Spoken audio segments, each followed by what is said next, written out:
আসসালামু আলাইকুম সবাইকে, আশা করি সবাই ভালো আছেন। বাংলাদেশ ওডিআই খেলতে পারে না, এই ব্যাপারটা নিশ্চিত হয়ে যাওয়া গেছে।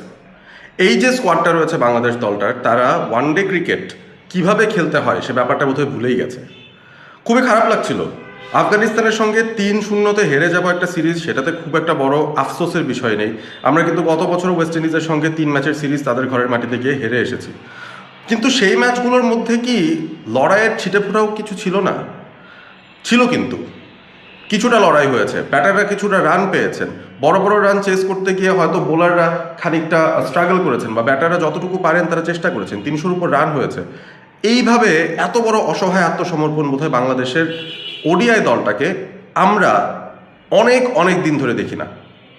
মজার যে বিষয়টা সেটা হচ্ছে 2018-তে শেষবার বাংলাদেশ 100-র নিচে একটা ওডিআই ম্যাচে অল আউট হয়েছিল, এবং দ্বিতীয় ইনস্ট্যান্সটা হলো 7 বছর পর 2025-এ এসে।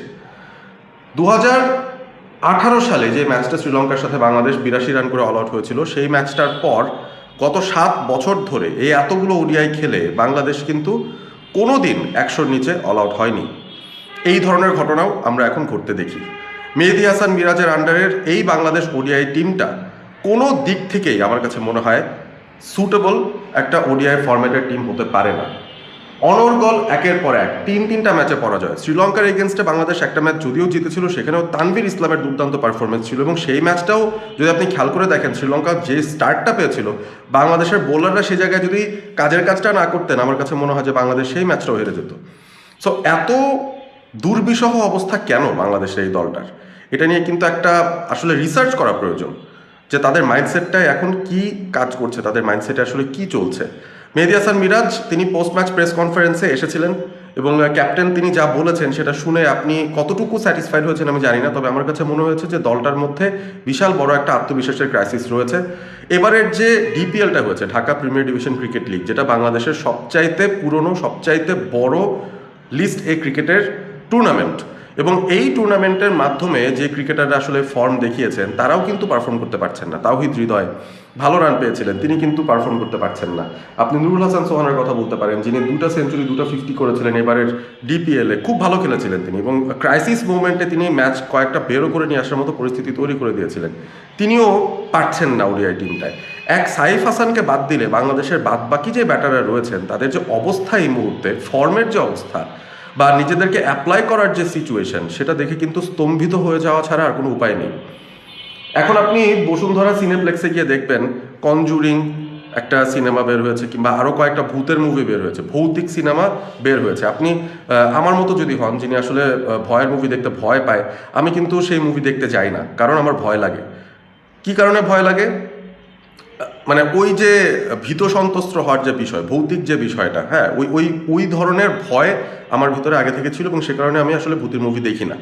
কিন্তু আমি ভূতের মুভি না দেখে বাংলাদেশের যেই তৃতীয় ওডিআইটা আফগানিস্তানের সঙ্গে সেটা দেখলাম, সেটা তো যে কোনো ভূতের মুভিকেও হার মানাবে। যে কোনো ভূতের মুভির চেয়েও ভয়ঙ্কর রকমের খারাপ ব্যাটিং বাংলাদেশ এই তৃতীয় ওডিআইটায় করে দেখালো। রাশিদ খান আসার সঙ্গে সঙ্গে প্রথম বলে উইকেট পেলেন। মানে তিনি তো ডানহাতি ব্যাটারদের এগেনস্টে গুগলিই দেন, তাকে তো আমরা সেই এশিয়া কাপের আগের থেকে খেলছি, তাকে বহুবারের আগে খেলেছি, বিশ্বকাপের মঞ্চে আমরা তার এগেনস্টে খেলেছি। এই ধরনের আত্মসমর্পণ ব্যাটাররা কিভাবে করছেন আমি এটাই বুঝতে পারছি না আসলে। এবং মজার বিষয় হচ্ছে বিলাল সামি নামের একজন বোলার, যিনি মাত্র তার দ্বিতীয় ওডিআই খেলছেন, তাকেও আমরা 5 উইকেট দিয়ে চলে আসি। কি এমন আহামরি তিনি বল করেছেন, যেখানে নাকি স্পিনাররা দাপট চালাবেন, সে জায়গায় একজন pace bowler, Afghan pace bowler, তিনি যখন বাংলাদেশের ব্যাটারদের ডমিনেট করেন, তখন আপনার কি বলার থাকে? খুবই খুবই করুণ একটা অবস্থায় বাংলাদেশের ওডিআই ক্রিকেটটা এই মুহূর্তে। এবং ফিরে আসার যে পথ, একটু যে স্পেস পাবে, ব্রিদিং স্পেস পাবে। মেহেদী হাসান মিরাজ বলছিলেন গতকাল পোস্ট ম্যাচ প্রেস কনফারেন্সে যে ভাই, আমরা কিন্তু বিপদের মধ্যে আছি, অবশ্যই আমরা খারাপ খেলেছি, সেটার দায় আমরা নিচ্ছি, অ্যাজ এ ক্যাপ্টেন আমি দায় নিচ্ছি, ব্যাটাররা সবাই দায় নিচ্ছেন, কিন্তু আমাদের হাতে সময়ও কিন্তু নেই। আজকেই মাত্র বাংলাদেশ দেশে পৌঁছালো, 2টো দিন তারা পরিবারের সঙ্গে হয়তো সময় কাটাতে পারবে, প্র্যাকটিসেরও কোনো সুযোগ নেই। একবারে সরাসরি 18 তারিখ ওয়েস্ট ইন্ডিজের সঙ্গে আরও একটা ওডিআই সিরিজ বাংলাদেশ ঘরের মাটিতে খেলতে চলেছে মিরপুর শেরেবাংলা জাতীয় ক্রিকেট স্টেডিয়ামে। এখন সেই ম্যাচটায় যে আসলে কী হতে চলেছে আমার কোনো ধারণাই নেই। সেই ম্যাচের জন্য বাংলাদেশ যেই এই স্কোয়াডটা তৈরি করবে, কী স্কোয়াড তৈরি করবে সেটাও আমি আসলে বুঝতে পারছি না সত্যি কথা বলতে। কাদেরকে নিয়ে আসা হবে? এবারে এনসিএলটা শেষ হয়েছে, এনসিএল তো T20 ফরম্যাট, সেখানে যারা ভালো ফর্মে আছেন তাদেরকে কি বাছাই করা হবে? মমিনুল, মাহমুদুল হাসান, জয়, তাদেরকে কি নিয়ে আসা হবে? আকবর আলীদেরকে কি নিয়ে আসা হবে? নাকি এই যে স্কোয়াডটা আছে তাদেরকে নিয়েই আগামী 2 বছর পর বাংলাদেশ 2027 ওয়ার্ল্ড কাপে যাবে সেরকম কোনো প্ল্যান করছে? আমি যে ঠিক বলতে পারছি না। নাজমুল হোসেন শান্ত একের পর এক ব্যর্থতার পরিচয় দিচ্ছেন ব্যাট হাতে। যখন থেকে তার ক্যাপ্টেন্সিটা গেল তারপর থেকে নাজমুল হোসেন শান্তর ব্যাট থেকেও রান উধাও হয়ে গেছে। তাওহিদ হৃদয় আগের ম্যাচগুলোতে তিনি ভালোই খেলছিলেন স্পিন, তবে ওই যে বড় একটা শট খেলতে গেলাম, ভুল একটা বলকে বাছাই করলাম এই বড় শটটা খেলতে, সেই বিষয়গুলো তাও প্রথম দুটো ওডিআইতে মানা যায়। তৃতীয় ওডিআইতে তিনি যেভাবে রাশিদ খানের একদম প্রথম বলে আউট হয়ে গেলেন, একটা স্বাভাবিক গুগলি ছিল, মিস করেছেন, মিসরিড করেছেন, বুঝতেই পারেননি কি হচ্ছে। নুরুল হাসান সোহান ডিফেন্ড করতে গিয়ে তার পা বেঁকে যাচ্ছে, পা পিছলে যাচ্ছে, মানে একটা বেসিক ডিফেন্স করতে গিয়ে তিনি এলবিডব্লিউর ফাঁদে পড়ে আউট হচ্ছেন। শামীম হোসেন পাটোয়ারি এমন অমনোযোগী ছাত্র বলার বাইরে, তিনি কিভাবে রান আউটটা হলেন আপনি দেখেছেন তো নিশ্চয়ই। মানে এই ধরনের পরিস্থিতিতে বাংলাদেশের ওডিআই দলটাকে আমি পড়তে দেখিইনি বলা যায়, আমার মনেও নাই এত খারাপ আমরা কবে খেলেছি ওয়ানডে ক্রিকেট। এবং ওয়েস্ট ইন্ডিজের সঙ্গে সে কারণেই খুব বেশি আশা আমি করতেও চাই না, করতে পারছেও না এই দলটা নিয়ে, স্পেশালি তাদের ব্যাটিংটা নিয়ে। তবে আশা তো করতেও হবে, ওয়েস্ট ইন্ডিজও কিন্তু খুব ভালো অবস্থায় নাই, তারাও কিন্তু খুব বাজে একটা অবস্থাতেই আছে। রিসেন্টলিও তারা নেপালের কাছে T20 ম্যাচ হেরে বসে আছে, ইন্ডিয়ার সঙ্গে বিধ্বস্ত হয়ে গেছে তারা টেস্ট সিরিজ খেলতে গিয়ে। সো ওই জায়গা থেকে আমার কাছে মনে হয় যে ডেফিনেটলি ওয়েস্ট ইন্ডিজ এবং বাংলাদেশ সিমিলার একটা জায়গায় দাঁড়িয়ে আছে ফর্মের দিক থেকে, পারফরমেন্সের দিক থেকে। সো এই ওডিআই ম্যাচটা সেদিক থেকে একটা লো কোয়ালিটি টাইট ম্যাচ যদি হয় বা একটা টাইট সিরিজ যদি হয়, তাহলে আমার মনে হয় এন্টারটেইনিং কিছু একটা আমরা পেতে পারি। বাট বাংলাদেশের ব্যাটাররা নেগেটিভলি আমাদেরকে এন্টারটেইন করছে। আমরা চাচ্ছি হিরোইক পারফরমেন্স, তারা দিচ্ছেন ভৌতিক পারফরমেন্স ব্যাট হাতে। সো ওই জায়গা থেকে আমাদের বেরিয়ে আসতে হলে আমার কাছে মনে হয় যে একটুখানি ধৈর্য আমাদের ধরতে হবে।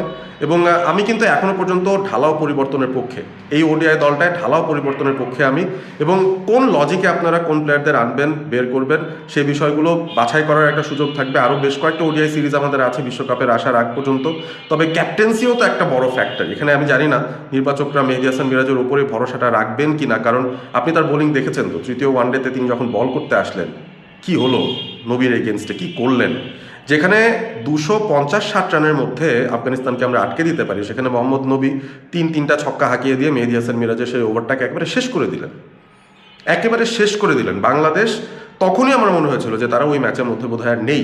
যে ধরনের ব্যাটিং পারফরমেন্স আমরা দিয়েছি প্রথম দুইটা ওয়ানডেতে, কোনো ধরনের সুযোগ ছিল না আসলে এই ম্যাচটায় কামব্যাক করার। তো যাই হোক, 200 রানের একটা পরাজয়ের কালিমা মাথায় নিয়ে 3-0 আফগানিস্তানের সাথে ওয়ানডে হেরে বাংলাদেশ দল এখন ওডিআই ক্রিকেট খেলবে আবারও ওয়েস্ট ইন্ডিজের সঙ্গে ঘরের মাটিতে। এখন টনি হেমিং কী ধরনের উইকেট তৈরি করেছেন, কী ধরনের আউটফিল্ড তৈরি করেছেন আমি জানি না। আশা করবো আবুধাবির থেকে বেটার, কারণ আবুধাবিতে কিন্তু খুব বেশি ভালো ব্যাটিং উইকেট আমরা পাইনি অনেস্টলি স্পিকিং। সো ব্যাটারদের কিন্তু আমি এক্সকিউজ দিচ্ছি না, ব্যাটারদের পক্ষে সাফাই গাইছি না, অবশ্যই ব্যাটাররা খারাপ করেছেন। তবে উইকেট যদি একটু উন্নত হয় আমার মনে হয় ব্যাটাররা কুইকলি ফর্মে ফেরার একটা সুযোগ পাবেন। এবং রিয়ালিটি যদি বলি, রিয়ালিটি হচ্ছে বাংলাদেশের এই স্কোয়াডটা আমার মনে হয় যে স্কোয়াডটা খেলেছে আফগানিস্তানের সঙ্গে, সেই স্কোয়াডের মধ্যে খুব বেশি হয়তো পরিবর্তন হবে না। হয়তো নাইম শেখ বাদ পড়ে যেতে পারেন, তানজিদ তামিমও বাদ পড়ে যেতে পারেন, আমি জানি না। ইনামুল হক বিজয়ের একটা সুযোগ হতে পারে, আমি বিভিন্ন জায়গায় দেখছিলাম যে বিজয়কে কি সুযোগ দেওয়া যায় কিনা, সেরকম একটা চিন্তাভাবনা হয়তো হচ্ছে। বাদ বাকি কিন্তু সেট আপ সিমিলার। মিডল অর্ডারের জন্য আপনি ইয়াসির আলী রাব্বিকে হয়তো কনসিডার করতে পারেন, মাহমুদুল হাসান জয়কে আপনি কনসিডার করতে পারেন, মমিনুল হককে কনসিডার করতে পারেন, যাদের এনসিএলে অন্তত ফর্মটা ভালো গেছে। সো তাদেরকে নেবেন কি নেবেন না, এই ওডিআই স্কোয়াডে একটা নতুন কিছুর হয়তো প্রয়োজন এই মুহূর্তে। অনেক বেশি স্ট্যাগনেন্ট একটা অবস্থায় আছে, সবাই অনেক ডিপ্রেসড হয়ে আছে। সেই জায়গা থেকে বেরিয়ে আসতে হলে নতুন ব্লাড দরকার। সাইফ হাসানের মতো কিছু নতুন ব্লাড ইনজেক্ট করেন, এখনই করেন। 2 বছর অপেক্ষা করার সময় আমাদের এখনও আছে, পরিবর্তনগুলো এখনই করা ভালো হবে, সামনে পরিবর্তনগুলো না করে। যাই হোক, এই মুহূর্তে বাংলাদেশের ওডিআই দলটাকে নিয়ে আপনাদের কী আশা, কী ভরসা জানিয়ে দিন কমেন্ট করে। গতকালের ম্যাচটা আপনারা আসলে কতক্ষণ দেখেছেন? আমি তো শেষ বল পর্যন্ত দেখেছি। সো যেটা বলছিলাম যে কোনো ভূতের মুভির চেয়ে কোনো অংশে কম ভয়ঙ্কর ছিল না গতকাল আমার বাংলাদেশের ম্যাচটা দেখা। ওয়েস্ট ইন্ডিজ সিরিজের আগে তারপরও বাংলাদেশ দলকে শুভকামনা জানাই। আমি বাংলাদেশ বেতারের হয়ে ওয়েস্ট ইন্ডিজ সিরিজের 2য় এবং 3য় ওডিআইতে মিরপুর শেরে বাংলা জাতীয় ক্রিকেট স্টেডিয়ামেই থাকবো। বাংলাদেশ বেতারে ধারাভাষ্য দিব। আশা করি আপনারা খেলা দেখার পাশাপাশি বাংলাদেশ বেতারেও ধারাভাষ্য শুনবেন এবং আমাদের মতামতগুলো আপনারা জানবেন। সেই সাথে আপনাদের ওপিনিয়নগুলো ডেফিনেটলি কমেন্ট করে জানিয়ে দেবেন। ভিডিওটি ভালো লেগে থাকলে বন্ধুদের সঙ্গে শেয়ার করবেন এবং সাবস্ক্রাইব করবেন অল স্পোর্ট এবিপি। ভালো থাকবেন সবাই।